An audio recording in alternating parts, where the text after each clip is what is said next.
Well, I was in play centre, which is early childhood that involves parents, and there was just a workshop, and I just went along to the workshop and found out a little bit about it, and as the workshop leader Pam Cuby started to explain, for me it just made all of the pieces fall together. I started to join the dots, and I started to see that this activity and this activity and this activity were all linked. So the things that I'd been noticing that I thought were odd or unusual or I didn't understand or they were interesting, just, because we watch our children play because we're obsessed with our children. And it just started to help me make sense of what I was seeing. Yeah. And the mess that was being created. Yeah.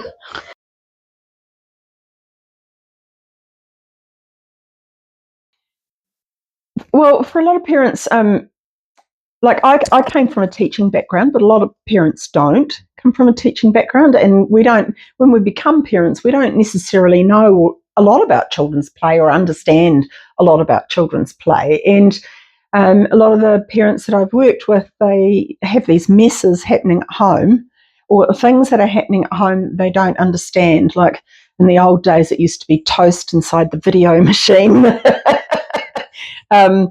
Or things disappearing inside other things, or finding things behind the heater, or all the tea towels disappear from the kitchen and they end up wrapped around teddies and stuffed into places in the house.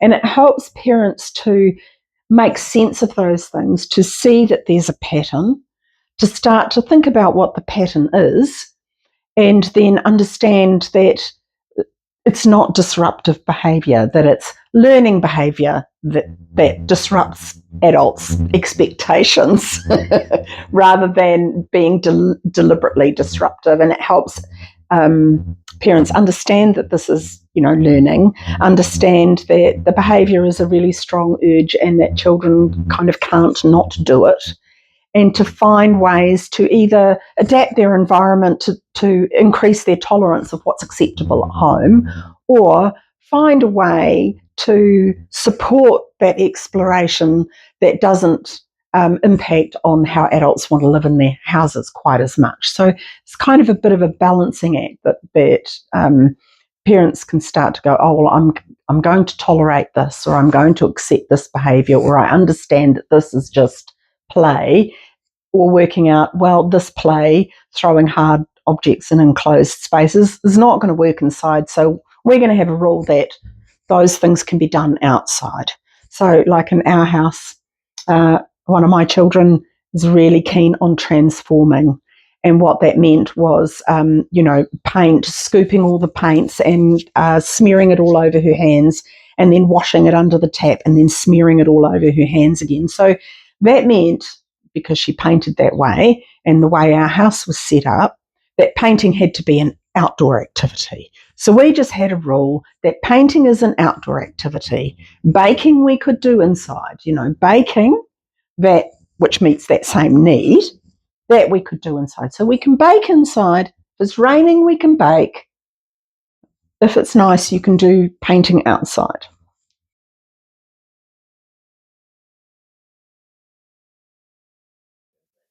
Yeah, so this was something that Anne said to us at our play centre, actually, which is that parents have a lot of knowledge that they don't realise that they have, are things that they've seen their children's doing that's sitting in the backs of their minds.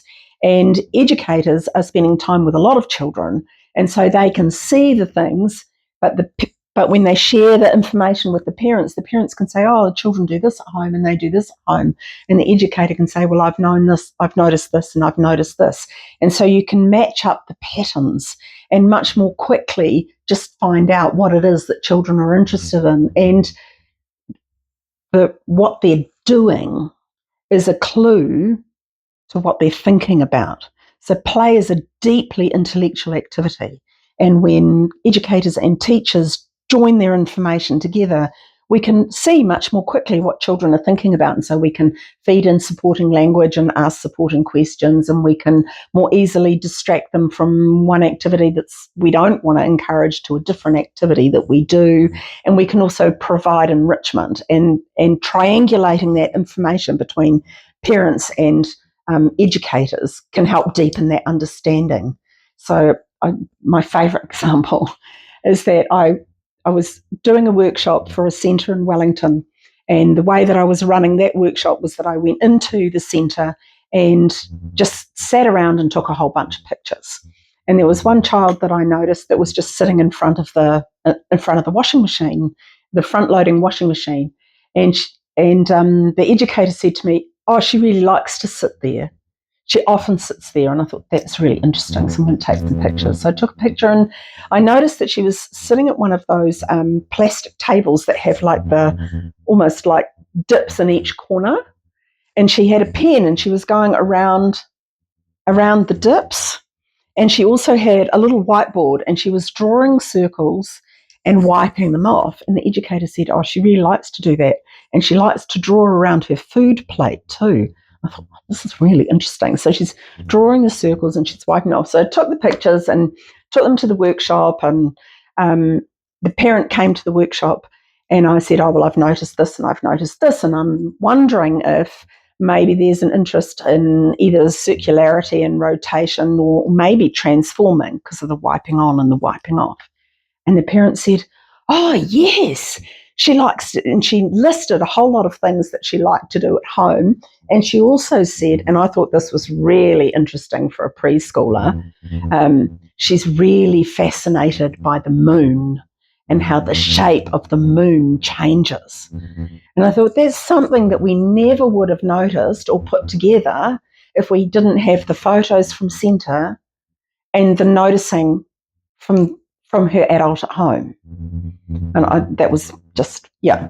So then, of course, the centre was able to get in a whole lot of books about the moon and do more talking about the moon and do all those kinds of things that would create an environment where she could have those conversations if that's what she wanted to do.